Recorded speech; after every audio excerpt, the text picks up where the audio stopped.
దిశాలో first ఏం చదువుదామంటే ఈ రాహుల్ గాంధీ చదువుదాం. అసలు ఎక్కడ తప్పిపోయింది ఏంది అనేది చూద్దామా ఇదే. ఉమ్,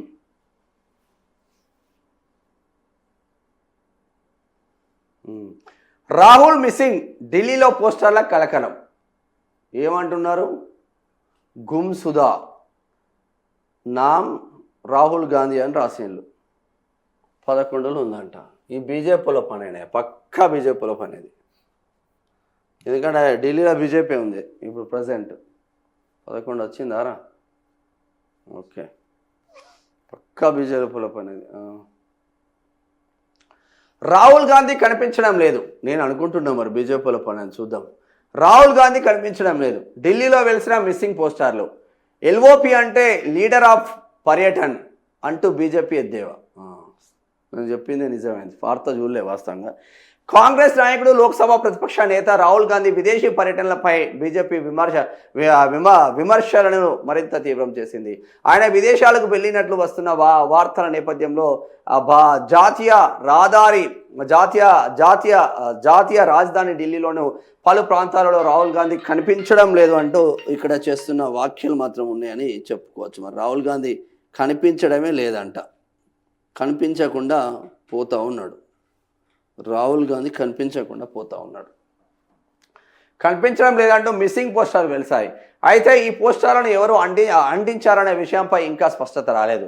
పార్లమెంట్ సమావేశాలు, ఎన్నికలు, పార్టీకి అవసరమైన ప్రతిసారి రాహుల్ గాంధీ అందుబాటులో ఉండరని, ఆయన మరో విదేశీ పర్యటనలో ఉన్నారని బీజేపీ ఆరోపించిన మరుసటి రోజే ఈ పరిణామం చోటు చేసుకుంది. ఈ పోస్టర్లు రాజకీయంగా తీవ్ర దుమారం రేపాయి.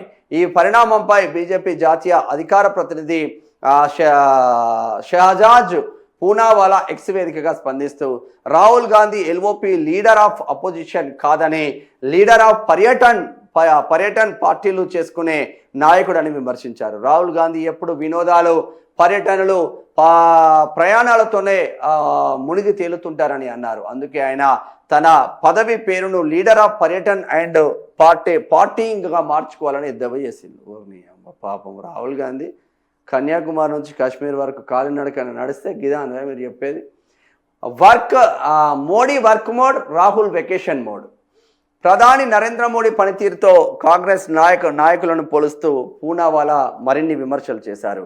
మోడీ ఎప్పుడు పని మోడ్లోనే ఉంటారని, సీఎంగా ప్రధానిగా దాదాపు 9,000 రోజులకు పైగా ఒక్కరోజు కూడా సెలవు తీసుకోకుండా సేవ చేస్తున్నారని చెప్పారు. కానీ రాహుల్ గాంధీ మాత్రం ఎప్పుడు వెకేషన్ మోడ్లోనే ఉంటారని, ప్రతి ఏడాది సెలవుల కోసం కోట్లాది రూపాయలు ఖర్చు చేస్తారని విమర్శించారు. రాహుల్ విదేశీ పర్యటనలకు కొన్ని వివాదాస్పద సంస్థలు మద్దతు ఇస్తున్నాయని, అవి దేశ వ్యతిరేక ఎజెండాను ప్రోత్సహిస్తున్నారని అన్నారు. మొత్తం మీద మనోడు మన సైలెంట్గా ఎలక్షన్లు ఏదైనా పీక్ రోల్ ఉంటే సైలెంట్గా విదేశాలకు వెళ్ళిపోతాడు. అదొక్కటి రాహుల్ గాంధీకి మైనస్గా మారింది. రాహుల్ గాంధీకి అయితే మైనస్గా మారింది అది. మరి వాస్తవంగా ప్రైమ్ మినిస్టర్ నరేంద్ర మోడీ 9,000 రోజులు సీఎంగా, ప్రైమ్ మినిస్టర్గా ఒక్కరోజు వితౌట్ లీవ్ తీసుకోకుండా పనిచేసాడు. ప్రజల కోసం పనిచేయాలి, ప్రజలతో మమేకం కావాలన్నకి ఈ ఆదివారాలు, సోమవారాలు ఏముండదు. అబ్బా నాకు కూడా గుర్తుండదు వాస్తవంగా. వారాలు రోజు పని చేసుకుంటే పోలేడమే కదా, వారంతో సంబంధం ఏమున్నది.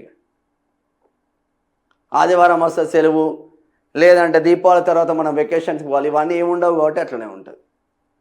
అంటే వెకేషన్స్కి వెళ్తాడు మరి మనోడు. ఇట్లా బీజేపీలు ట్రోల్ చేస్తూ ఉన్నారు రాహుల్ గాంధీ. ఇదైతే కరెక్ట్ కాదా మీరు?